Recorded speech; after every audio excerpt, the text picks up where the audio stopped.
Akabondo k'ababaka ba Paalamenti okuva mu Buganda olwaleero kayozaayozezza Ssaabasajja Kabaka Ronald Muwenda Mutebi II okutuuka ku matikkira ag'omulundi ogwa30 Bukyangaalinnya ku Namulondo. Bano nga bakulembeddwa ssentebe wa Kabondo Muwanga Kivumbi bategeezezza nga Obuganda bwe buli mu kusoomoozebwa ennyo olw'ekibbattaka. Oba ekirala ky'okusoomoozebwa okuliwo okukyaliwo bwe bubbi bw'ettaka n'okkozesa amaanyi nga bagenda basengula abantu abatalina ddoboozi abanaku. Eyo gye tutambudde nga caucus, tutambudde okuva e Masaka twagenda e Kiboga tugenze mu bitundu eby'enjawulo, tusanze nga bannansi bangi abatuuze mu Buganda babasengula mu kirindi okuva ku mataka. Bano boogedde ne ku bantu abakwatibwa ne basibibwa mu makomera ag'enjawulo mu ggwanga nga ne gye buli eno tebaleetebwanga mu kkooti. Nti nankubadde okulwana okwaliwo mu gy'ekinaana kwagendererwamu okumalawo effugabbi.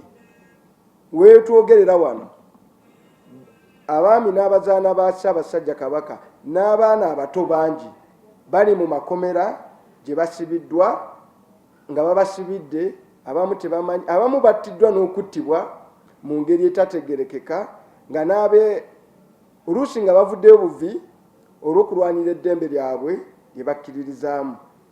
Africa gitukkiririzaamu n'Obuganda obwesiimisa oba omulembe Omutebi buba buyimiridde ku mpagi nti buli Munnayuganda ne buli Muganda asaanidde okubeera n'eddembe lye ery'obwebange. Ababaka bano basabye gavumenti eyongere ku nsimbi za Parish Development Model zegaba mu Buganda. Gavumenti eyiwe Buganda omugabo gwesaanidde kubanga ate bw'otunulamu omusolo gwe basinga naddala ogwa VAT okusolooza mu Uganda yonna 60% ku gwo bagusolooza mu Buganda. Bano bajjukiza gavumenti ku ssente Buganda zeebanja. Bw'oba opangisizaayo ng'omupangisa then sasula sente z'obuki z'obupangisa.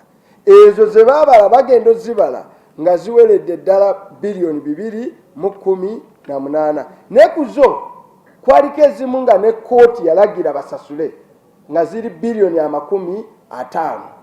Ezo nga ne kkooti waliwo ne kkooti order egamba nti gavumenti kolaki sasula bano b'obanja. Emikolo gy'amatikkira ga Kabaka kyakubaawo nga 31 omwezi guno mu Lubiri e Mengo. Aaron Mukama, NTV Akawungezi.